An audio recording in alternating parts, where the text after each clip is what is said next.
आज हम बात करेंगे इस रूप की जो ममत्व से परिपूर्ण है।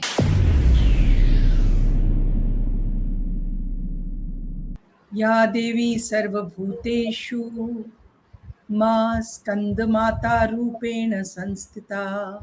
नमस्तस्यै नमस्तस्यै नमस्तस्यै नमो नमः। नमस्कार। आज हम बात करेंगे स्त्री के उस रूप की जिसके बिना वो अधूरी है, जिसमें उसके जीवन का सार है, जिसमें उसके जीवन का प्रेम है, पूर्णता है। जी हाँ, माँ। एक माँ की बात करेंगे और एक ऐसी माँ की बात करेंगे जो अपने पुत्र के नाम से जानी जाती है। कितने गर्व की बात होती है उन माता पिता के लिए जो अपने बच्चों के नाम से जाने जाते हैं कि ये फलाने की मम्मी है, ये फलाने के पिताजी हैं। यानी गर्व से सीना चौड़ा हो जाता है। तो ऐसी है हमारी आज की माँ, माता है स्कंद माता। नाम ही बता रहा है स्कंद माता, यानी स्कंद की माता। स्कंद कौन?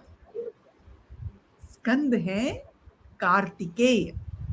जी हाँ, तो आज हम बात करेंगे इस रूप की जो ममत्व से परिपूर्ण है।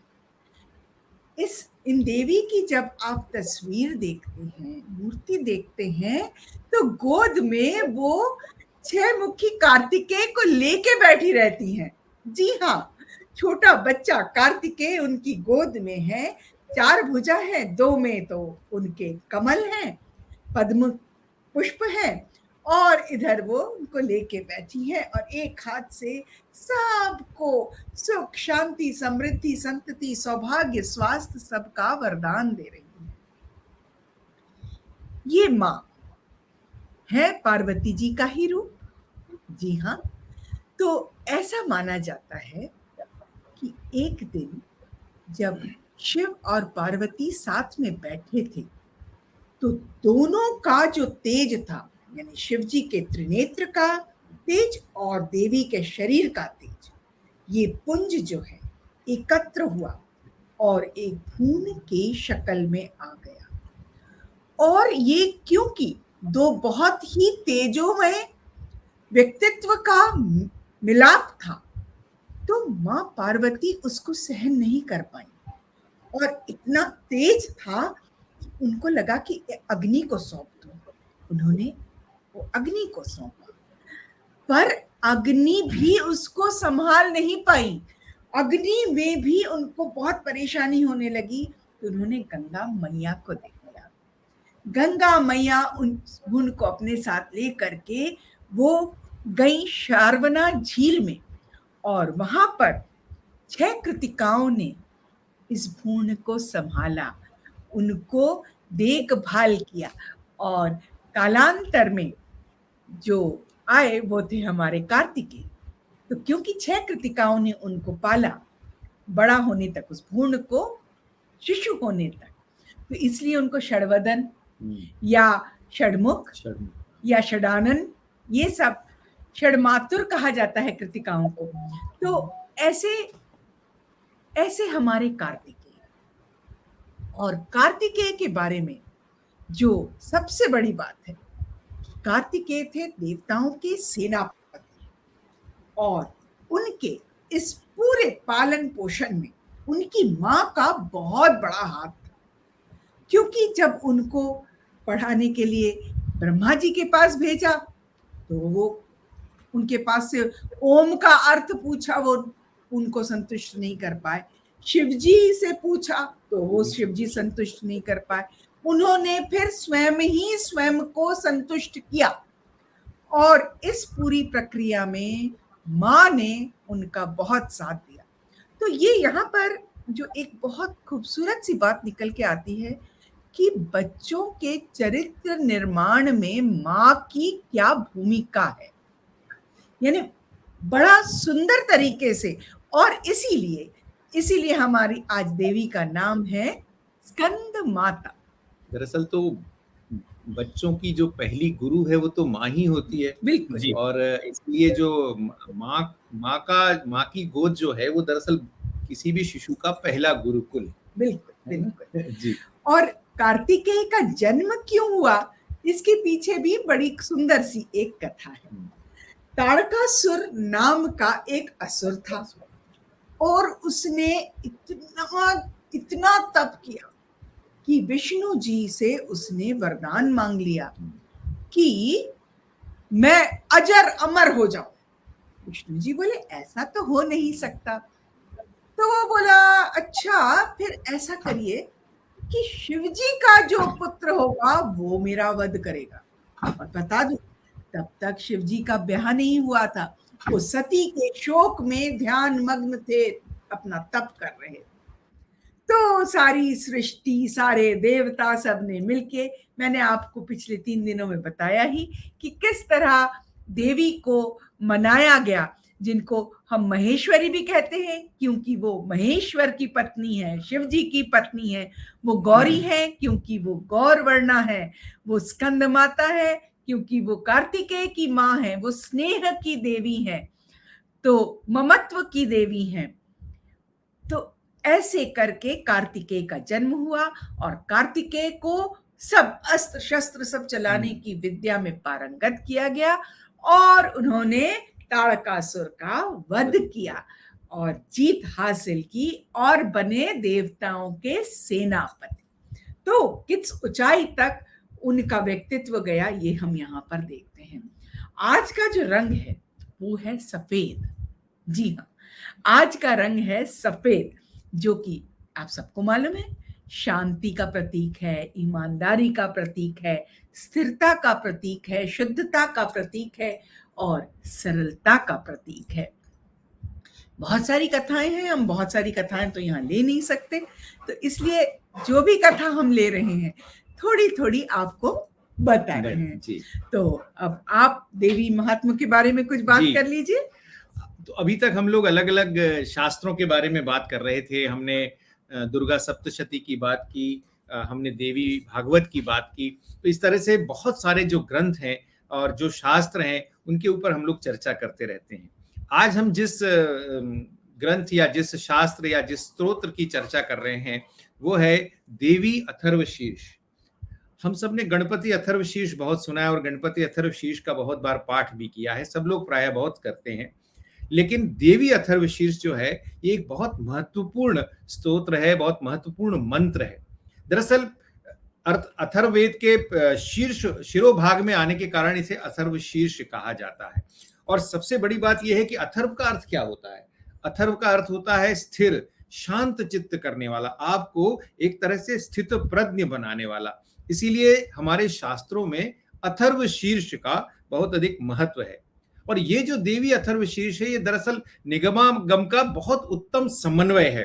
तो जो तंत्रागमों की जो रहस्यमय शैली है उसकी भी प्रस्तुति है और इसमें ऋग्वेद और कृष्ण यजुर्वेद इन दोनों हमारी जो शास्त्र हैं उनके श्लोकों का, उनके मंत्रों का इसमें समन्वय है। इसलिए देवी अथर्वशीर्ष है और इसमें देवी को ही परब्रह्म माना गया है और ये इसलिए बहुत शक्तिशाली हो जाता है।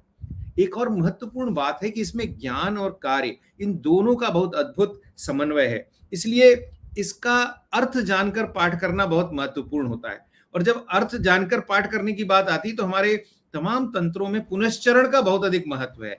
अब पुनश्चरण का अर्थ ये होता है कि कई बार हम लोग ये सोचते हैं कि माला फेरना है तो बिना जाने, बिना समझे या बिना एकाग्र हुए हम लोग माला फेरते हैं और हमें लगता है कि जब हम माला फेर रहे हैं तो सारी चीजें अपने आप सुलझ जाएंगी। तो ऐसा नहीं है। पुनश्चरण हमारे सभी शास्त्रों में है।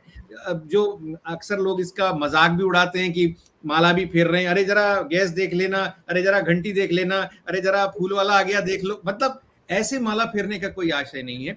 जब आप एकाग्र चित्त हो तभी पुनश्चरण करें, तभी उसका फायदा होता है। और ये जो देवी अथर्वशीर्ष है ये तो इतना शक्तिशाली मंत्र है कि इससे व्यक्ति को शक्ति, जैसे कोई पुरुष है वो पौरुषहीन हो गया है तो भी उसके लिए एक कल इतना महत्व, बताया था मैंने हाँ आपको इतना जी, कामदेव को जिस तरह कामदेव कामाख्या को में। किया। तो इसमें जो श्लोक है, वीर्यहीनो यथा देवी सर्व कर्मसु न क्षम पुनश्चरण हीनस्तु तथा मंत्र प्रकीर्तितः, ये भी कहा जाता है कि जो अगर हम ये देवी अथर्वशीर्ष का पाठ करते हैं तो इसमें हमें पांचों अथर्वशीर्ष का एक तरह से पुण्य भी मिलता है और उसकी शक्ति भी प्राप्त होती है। जैसे गणपति अथर्वशीर्ष है, नारायण है, रुद्र है, सूर्य है, इन सभी का जो एक तरह का मिला जुला असर है वो आपको देवी अथर्वशीर्ष से प्राप्त होता है।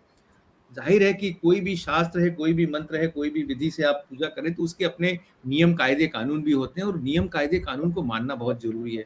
जैसे सबसे बड़ी बात है कि शुचिता, शुचिता है, आप शुचिर्भूत होकर उसको करिए और उसको एक अमुक दिशा में बैठकर ही पाठ किया जाए, बैठकर पाठ किया जाए। इसीलिए कहा है कि क्योंकि जब तक आप किसी विधान से कोई मंत्र का उच्चारण नहीं करते तब तक उस मंत्र की फलश्रुति नहीं होती। इसलिए हमारे यहाँ कहा भी गया है विधानेन मंत्रोच्चारणम, यानी विधान से कीजिए। आप मंत्रोच्चार कर रहे हैं तो विधान से कीजिए, बला टालने के लिए बिल्कुल भी मत कीजिए।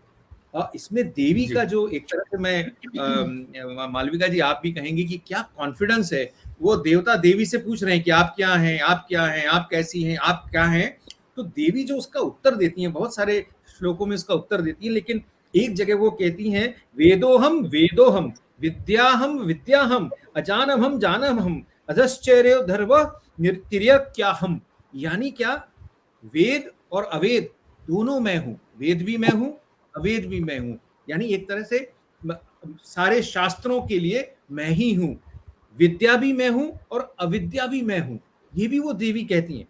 फिर कहती है अजा, यानी प्रकृति भी मैं हूं और प्रकृति से अन्य भी अगर कुछ है तो भी मैं ही हूं, ऊपर भी मैं हूं, नीचे भी मैं हूं, आजू में भी मैं हूं, बाजू में भी हूं। यानी देवी का जो इसमें जो कॉन्फिडेंस है उत्तर देने का, वो दरअसल आपको शक्ति, जो हम बार बार कहते हैं कि ये हम दरअसल कर क्या रहे हैं, हम दरअसल इस नवरात्रि पर्व में हम शक्ति की ही आराधना कर रहे हैं, शक्ति का ही आह्वान कर रहे हैं। और जब हम शक्ति का आह्वान कर रहे हैं तो हमको हमको भी तो इस बात का आभास होना चाहिए कि जिसका हम आह्वान कर रहे हैं वो दरअसल अपने आप में कितनी शक्तिशाली।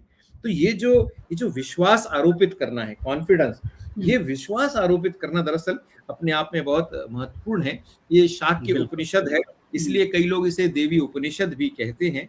और इसलिए इसमें उपनिषदों में भी कहा गया है कि देवी ब्रह्म है, तो एक तरह से हम उसकी भी बात करें। यहाँ एक बात और मैं कहना चाहता हूँ अनंताशुतोष जी, और चूंकि हम लोग मातृशक्ति की उपासना कर रहे हैं, अक्सर हमको हमारी जो भारतीय संस्कृति है और जिसके बारे में बहुत दुष्प्रचार हुआ कि यहाँ पर नारी की पूजा नहीं हो या नारी को सम्मान नहीं मिलता था, ये नहीं होता था, ये बाद के काल में भारत में ये सारी विकृतियां आई हैं।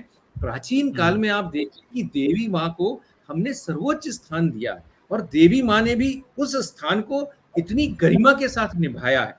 तो जब ये हम इन शास्त्रों का अध्ययन करें, इन परंपराओं का अध्ययन करें, तो निश्चित तौर पे हमें ये ध्यान रखना चाहिए कि ये जो हमारी भारतीय संस्कृति के बारे में दुष्प्रचार होता है, विशेषकर जो पश्चिम के लोग दुष्प्रचार करते हैं, जबकि वो भूल जाते हैं कि भारत की जो मातृशक्ति को जो अधिकार प्राप्त हुए, जिसको आप आज की तारीख में डेमोक्रेटिक राइट्स कहते हैं, वो सारे डेमोक्रेटिक राइट्स भी पश्चिम में बाद में प्राप्त हुए, हमारी मातृशक्ति को पहले प्राप्त हुए।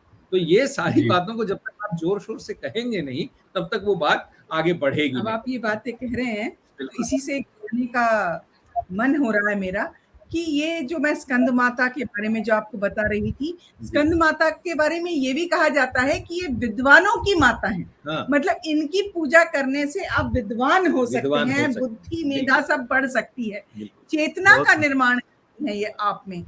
और एक जगह मैंने ये भी पढ़ा कि कालिदास जी ने जो रघुवंशम और मेघदूतम की रचना की, वो भी इन्हीं की कृपा से पूर्ण हुई। तो यानी ऐसी ये देवी है। और एक जगह और, यदि आपने, आजकल बहुत चल रहा है वो मैसेज और मुझे बहुत अच्छा लगा कि जो माइटोकॉन्ड्रियल डीएनए है वो एक स्त्री, मतलब माँ से बेटी को मिलता है और माँ को मिला है उसकी माँ से, यानी नानी से माँ और बेटी, मतलब ये जो पूरी लाइन चल रही है ये औरत, महिला की तरफ से चल रही है, which gives her the strength। जो स्ट्रेंथ है वो इसी से आती है। इसके बारे में हम कभी और बहुत सारी बातें करेंगे। पर अभी मैं आपको ले चलती हूँ और एक बहुत ही जागृत स्थान, एक ऐसा स्थान जहां पर सती का हृदय गिरा था।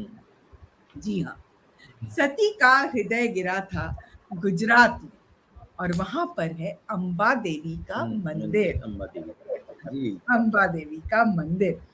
पर आपको ये जान के बहुत आश्चर्य होगा कि अंबा देवी के मंदिर में कोई प्रतिमा नहीं है, श्री यंत्र है, या वो कहते हैं ईसा यंत्र है, और उसी को वो इस तरह से श्रृंगार करते हैं कि आपको वो देवी स्वरूपा दिखने लगती है, उसमें आपको उन्हीं की छवि दिखती है।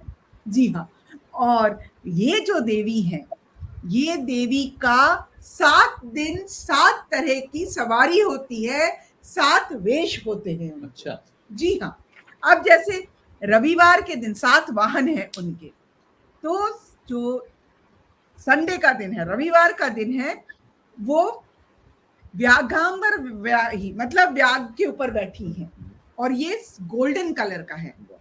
उसके बाद जो मंडे को है ऋषभवाही, ट्यूसडे को यानी मंगलवार को है सिंहवाही, और वेडनेसडे को ऐरावत वाहिनी, थर्सडे को यानी गुरुवार को है गरुड़ वाहिनी, वाह, और शुक्रवार के दिन हंस वाहिनी है, और सैटरडे के दिन है, शनिवार के दिन गज वाहिनी। तो इसमें से जो पहला है इनका व्याघ्र वाहिनी, ये सुनहरे रूप का है, और बाकी सब है रुपहला यानी चांदी के रूप में है।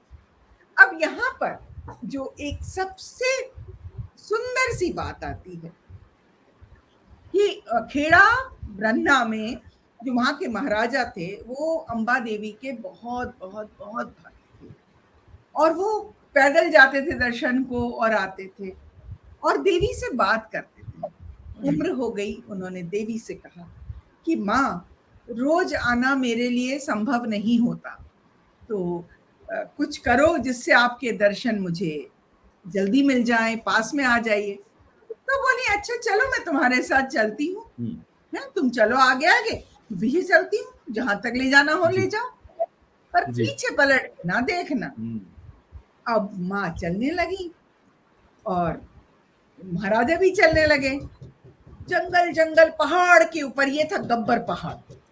गब्बर पहाड़, तब भी गब्बर सिंह थे। गब्बर सिंह थे। गब्बर पहाड़ के ऊपर ये जंगल के बीच में पहुंचे महाराजा, और उनको एकदम ऐसे लगा कि पता नहीं आ रही है कि नहीं आ रही है। देखिए माँ भी ना क्या क्या खेल करती हैं एकदम, और इन्होंने पलट के जो देखा तो माँ वहीं, बस अब तुम मेरी मंदिर यहीं बना लो। तो जितना अंबा देवी के मंदिर में जिस तरह का जश्न मनाया जाता है, उतना ही यहाँ पर भी मनाया जाता है, और वहां पे आपको उनके पद चिन्ह मिलेंगे, रथ के चिन्ह मिलेंगे, ये सब उस स्थान पे मिलेंगे। और अंबा देवी के मंदिर के बारे में एक और जो बहुत सुंदर बात है कि श्री कृष्ण जी का मुंडन यहाँ हुआ था। हाँ, ऐसा बोला जाता है, किसी स्थान पर श्री कृष्ण जी का मुंडन हुआ था, और पांडवों को भी पांडवों को यहीं पर माँ ने आशीर्वाद दिया था। राम जी भी जाते समय यही पूजा करके गए थे और अजय बाण लेकर गए थे। तो ये सब जो है, ये अंबा देवी के मंदिर की महिमा है। पर अंबा देवी है कौन? तो जैसा कि हम सबको मालूम है, एक ऋषि कश्यप थे, उनके 2 पुत्र थे, एक रंभासुर और एक कंभासुर। तो कंभासुर तो ठीक थे, पर जो रंभासुर थे वो बहुत थे। उनकी शादी हुई महिषी से, और रंभासुर और महिषी के पुत्र हुए महिषासुर। और ये महिषासुर तो जितना इनके बारे में बात करें कम ही है। हम हर दिन बात करते हैं महिषासुर की, और देवी के बारे में है कि महिषासुर मर्दिनी। तो ये महिषासुर चूंकि सबको परेशान करते थे, तो महिषासुर का दहन करने के लिए जो रूप माँ ने लिया, उसी का जो बाल रूप है, वात्सल्य रूप है, वो है अंबा देवी। जय अम्मा अम्बे, सबकी रक्षा करें, सबका मंगल करें, सबका। बहुत सुंदर, बहुत सुंदर है।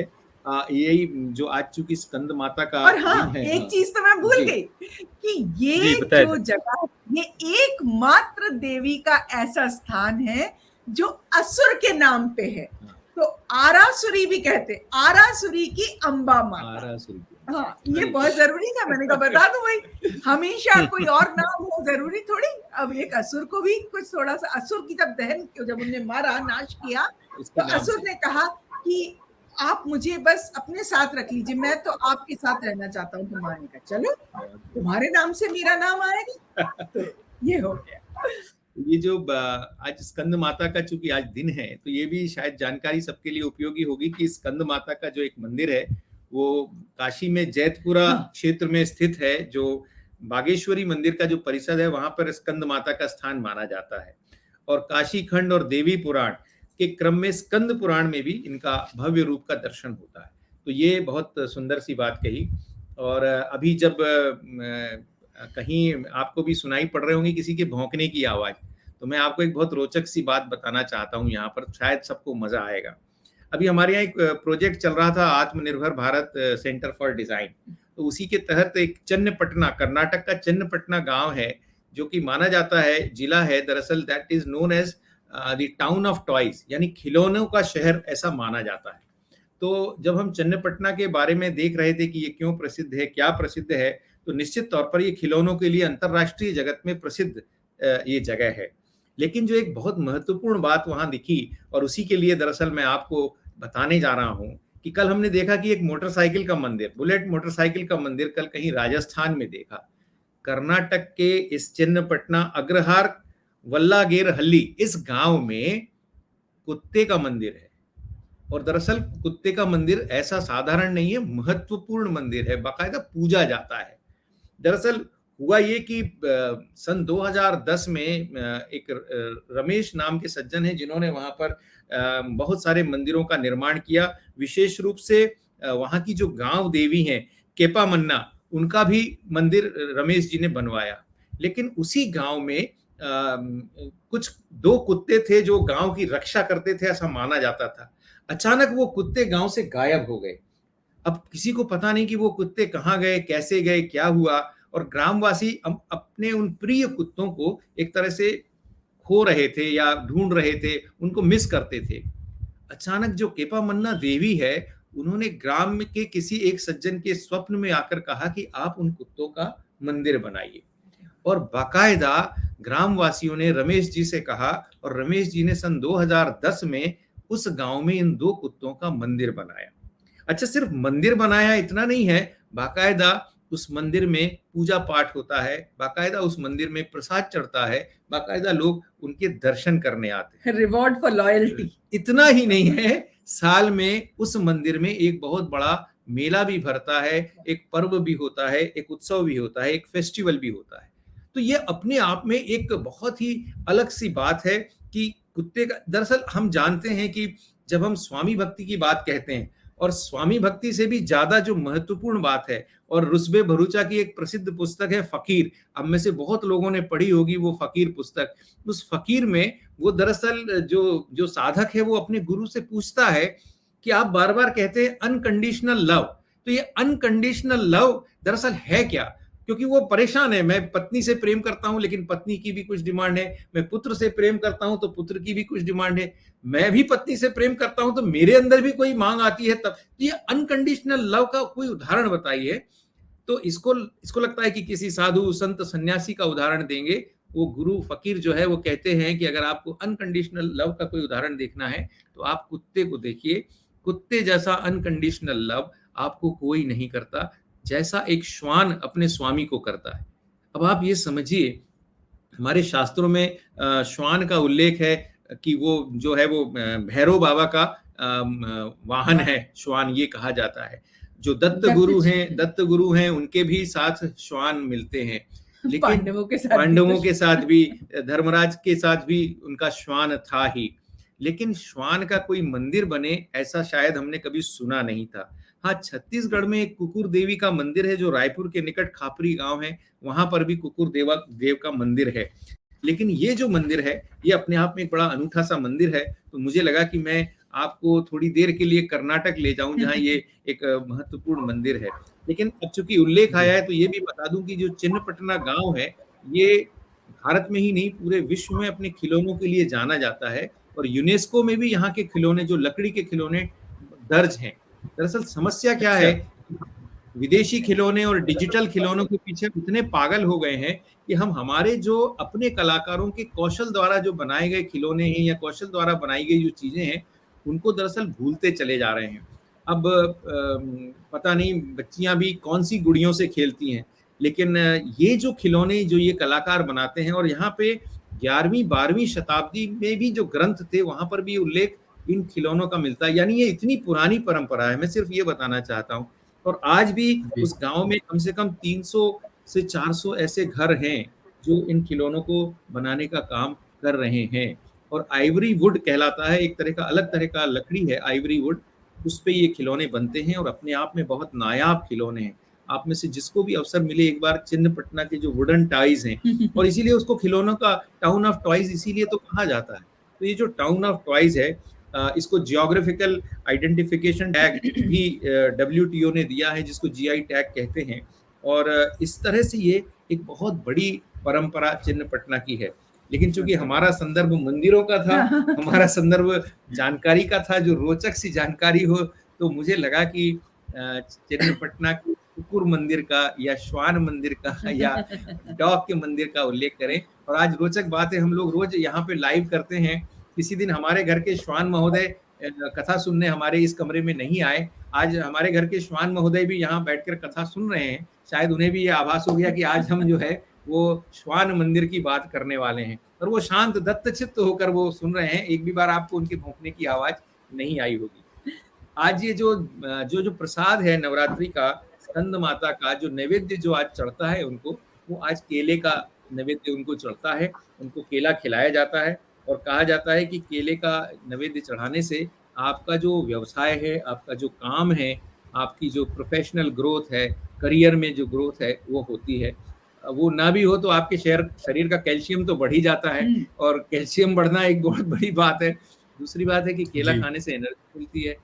कहा भी जाता है सुबह का केला हीरा। और मैंने एक और पढ़ा भी, इनको अलसी का भी भोग लगाया जाता है। अच्छा। हाँ, अलसी का भोग लगाने से आप जो मतलब भोग लगाता है, जो चढ़ाता है उनको अलसी, वो रोगहीन हो जाता है। मतलब उसकी दमा वगैरह के लिए ऐसा लिखा हुआ है उसमें जी। तो बहुत ही बढ़िया बात थी। और इसी के साथ एक और बात बता दूं कि ये जो है, ये देवी की स्थित रहती हैं हमारे यहाँ नीचे, इस जगह कंठ के नीचे। हाँ, यहाँ इनका चक्र है। तो ये मैं चक्र का नाम बिल्कुल मेरे दिमाग से उतर गया अभी, नहीं मैं भी बता दूंगी। स्वादिष्ठान चक्र, विशुद्ध चक्र, स्वादिष्ठान नहीं, विशुद्ध चक्र। चलिए अनंत जी, अब आपकी ओर बढ़ते हैं। जी जी जी सर, धन्यवाद सर। लेकिन दर्शक यह भी जानना चाह रहे, इतनी सुंदर बैकग्राउंड में पेंटिंग है सर, थोड़ा उसके बारे में भी बता दिया जाए। आप प्रतिदिन नए तरह का पेंटिंग लगाते हैं दुर्गा जी से संबंधित। जी सर, हम लोगों की कोशिश ये रहती है कि जो हमारी पारंपरिक शैली में जो चित्र होते हैं, पारंपरिक शैली में जो हमारे चित्रकार चित्र बनाते हैं, जैसे कल हमने मधुबनी शैली की पेंटिंग लगाई थी। आज ये हमारा जो है मध्य भारत में है, ज्यादातर मालवा, राजस्थान का कुछ इलाका, इन सब इलाकों में ये पारंपरिक रूप से जो हमारे लोक कलाकार हैं ये बनाते हैं। तो ये एक तरह का बहुत ही, आपको ये घरों में भी, जो घर के बाहर भी जो है, वो कोई भी कलाकार इसको बनाता हुआ दिख जाएगा। जरूरी नहीं कि ये बहुत नामधारी कलाकार हों, लेकिन इस तरह की पेंटिंग्स बहुत जगह पर ये बनाई जाती हैं। ये मूलतः मध्य भारत, मालवा की ज्यादातर शैलियों में है। उत्तर भारत में भी कुछ स्थानों पर इस तरह की पेंटिंग्स बनाई जाती हैं। और आज हमने, चूंकि रंग आज हमारा सफेद था, तो इसलिए हमने सोचा कि पीछे की जो बैकग्राउंड है वो थोड़ी ज्यादा कलरफुल रहेगी, तो वो कंट्रास्ट दिखेगा। इस दृष्टि से आज माँ शेरा वाली जो है वो आज आप सबके लिए हमने प्रस्तुत की है।